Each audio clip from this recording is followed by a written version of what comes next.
Good morning, students.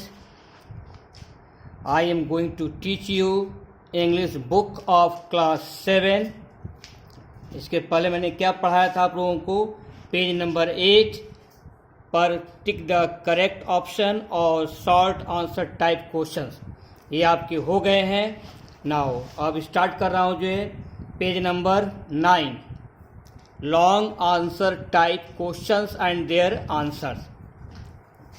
First question क्या है जो describe the line but after all the work is done. Describe वर्णन कीजिए the line.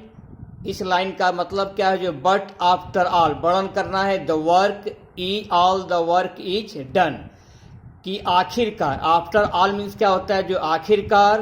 The work काम जो है इज डन हो चुका है. Answer when the food is cooked by reading recipe. जब जो है रेसिपी को पढ़ करके खाना बनाने भोजन पका लिया जाता है. जब रेसिपी को पढ़ करके जो है फूड इज कुक्ड भोजन पका लिया जाता है विषे तब हम कहते हैं बट आफ्टर ऑल आखिरकार द वर्क इज डन काम जो है हो गया है. बी विच यूटेंसिल्स. यूटेंसिल्स मीन्स क्या होता है बर्तन. UTENSILS. यू यूज आप किस बर्तन का प्रयोग करते हैं थ्रू आउट द ईयर पूरे साल भर. We use pots and pans. हम पॉट्स एंड पैंस का प्रयोग करते हैं. And measuring cups. और जो है मेजरिंग कप्स का मतलब क्या है जो है अन्न मापने वाले कप जिससे आप मापते हैं जो है थ्रू आउट द ईयर पूरे साल भर. We use pots and pans and measuring cups का प्रयोग करते हैं थ्रू आउट द ईयर पूरे साल भर जो है. Learning cooking is fun. How भोजन पकाने का काम सीखना इज फन एक आनंद की वस्तु है जो है कैसे. हाउ. लर्निंग कुकिंग भोजन पकाने का काम सीखना इज अ फन एक आनंद की बात है. हम क्या क्या इसमें सीख लेते हैं. We learn a lot from recipe. We learn हम सीखते हैं अलॉट बहुत कुछ फ्रॉम रेसिपी से. वी स्क्रब आवर हैंड्स हम अपने हाथ को साबुन से धोते हैं. एंड गैदर अप और एकत्रित करते हैं द गियर मीन्स होता है साज सामान. भोजन पकाने के साज सामान को एकत्रित करते हैं. फिर क्या करते हैं वी क्लीन आवर किचन और इसके बाद हम अपने किचन को साफ करते हैं. इस प्रकार in this way learning cooking is a fun. How cooking won't be hard for you. आपके लिए भोजन पकाना जो है कठिन नहीं होगा कैसे. Answer cooking won't be hard for us if we follow. Cooking हमारे लिए कठिन नहीं होगा यदि वी फॉलो हम अनुसरण करते हैं ऑल द डायरेक्शंस सभी निर्देशों का केयरफुली सावधानी से.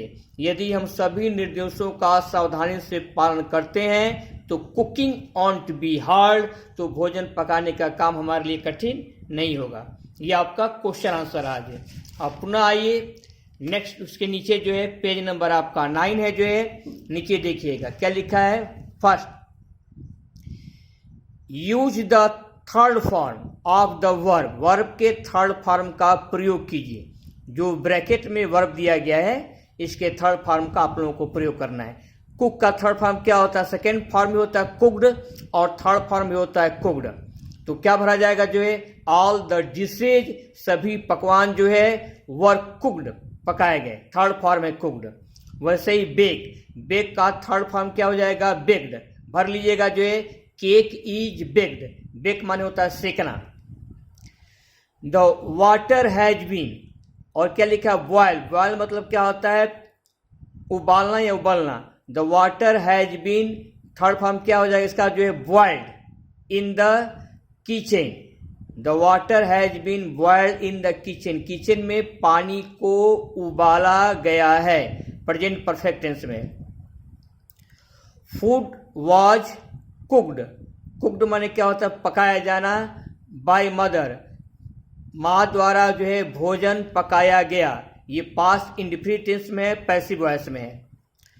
फुटबॉल इज प्लेड, ये भी पैसिव वॉइस में है, प्ले का थर्ड फॉर्म प्लेड है जो है ऑल ओवर द वर्ल्ड, पूरे विश्व में फुटबॉल जो है खेला जाता है, प्रेजेंट इंडेफिनिट टेंस के पैसिव वॉइस में, प्ले का थर्ड फॉर्म प्लेड है।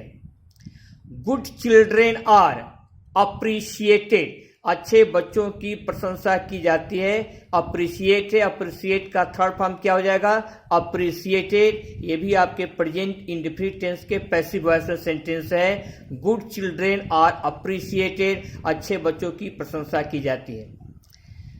ऑल शिप्स वर एलिमिनेटेड, एलिमिनेट का थर्ड फॉर्म क्या है, एलिमिनेटेड है। Right the opposite of the following words, जो वर्ड दिए गए हैं advantage, convenience, appear, do, lock, इनके आपको अपोजिट लिखने हैं। कैसे लिखने हैं, बाय एडिंग आइदर DIS, या तो DIS उन शब्दों में जोड़िए और इन जोड़िए अथवा अन जोड़िए, डिस, इन, अन। पहला शब्द क्या है, एडवांटेज, एडवांटेज में डिस जोड़ा गया है और इसका अपोजिट क्या बना, डिसएडवांटेज। बी कॉन्वेनियंस है, कॉन्वेनियंस में इन जोड़ा गया तो क्या बन गया, इनकॉन्वेनियंस, असुविधाजनक। डू, डू में अन जोड़ा गया तो क्या हो गया, अनडू। एग्री, एग्री में क्या जोड़ा गया, डिस, तो क्या हो गया, डिसएग्री। डिस्टिंक्ट में इन जोड़ा गया तो क्या हो गया, इनडिस्टिंक्ट। इफिशिएंट में इन जोड़ा गया तो क्या हो गया, जो इनएफिशिएंट। अपीयर में डिस जोड़ा गया तो क्या हो गया, डिस अपीयर। लिमिटेड, लिमिटेड में अन जोड़ा गया तो क्या हो गया, अनलिमिटेड। लॉक, लॉक में अन जोड़े हैं, अनलॉक। डिविजिबल में इन जोड़े हैं, इनडिविजिबल। लोड, लोड में अन जोड़े हैं, अनलोड। डाइजेशन में इन जोड़े हैं, क्या हो जाएगा, इनडाइजेशन, अपच। नीचे देखिए क्या है, जो है find out the rhyming word, आपको जितने नीचे शब्द दिए गए हैं उनका जो राइमिंग वर्ड, तुकबंदी वाले शब्द आपको लिखने हैं। पहला क्या है, वाइल, वाइल का राइमिंग वर्ड क्या है, जो पाइल। दूसरा क्या है, गियर, गियर के लिए राइमिंग वर्ड क्या है, जो ईयर, और ये भी राइमिंग वर्ड पोएम का होना चाहिए। तीसरा डू, डू का राइमिंग वर्ड क्या है, TOO। बाई, बाई का राइमिंग वर्ड पोएम में क्या प्रयोग किया गया है, पाई। डिनर, डिनर के लिए पोएम में राइमिंग वर्ड है विनर। और स्टैंडिंग बाई, स्टैंडिंग बाई के लिए आपका राइमिंग वर्ड जो पोएम में प्रयोग किया गया है वो है baking a pie. Standing by, baking a pie. अब आपका जो है chapter, next chapter, I want to start your next chapter, जो है पंच परमेश्वर। पंच परमेश्वर आपका नेक्स्ट चैप्टर है। This story is written by Munshi Premchandra, an eminent story writer. हमारे देश के जो एक प्रसिद्ध स्टोरी राइटर है Munshi Premchandra, born in Varanasi at Lamhi, जिनकी पैदाइशी वाराणसी के लम्ही में हुई जो है। इनके बहुत सारे लिखे गए उपन्यास पर हमारे फिल्म भी बने हैं, लाइक गोदान, और बहुत सारी फिल्में बनाई गई है। पंच परमेश्वर, पंच जो है परमेश्वर का रूप होता है, जो है मुंशी प्रेमचंद्र की लिखी हुई अमर कहानी Panch Parmeshwar. Start. Jumman Shaikh and Algu Chaudhari, Jumman Shaikh and Algu Chaudhari were fast friend. Jumman Shaikh और अलगू चौधरी जो है पक्के मित्र थे। दे वर पार्टनर्स इन फार्मिंग, खेती में वो क्या थे, जो पार्टनर थे, जो एक दूसरे के पार्टनर थे खेती में, जो उनका पार्टनरशिप था। जो द विलेजर्स, ग्रामीण, रेस्पेक्टेड, रेस्पेक्टेड मीन्स आदर करते थे। देम ग्रेटली, जुम्मन शेख और अलगू शेख का आदर जो कौन करता था, ग्रामीण जो है रेस्पेक्टेड, उनका आदर करते थे, बहुत ज्यादा उनका आदर करते थे।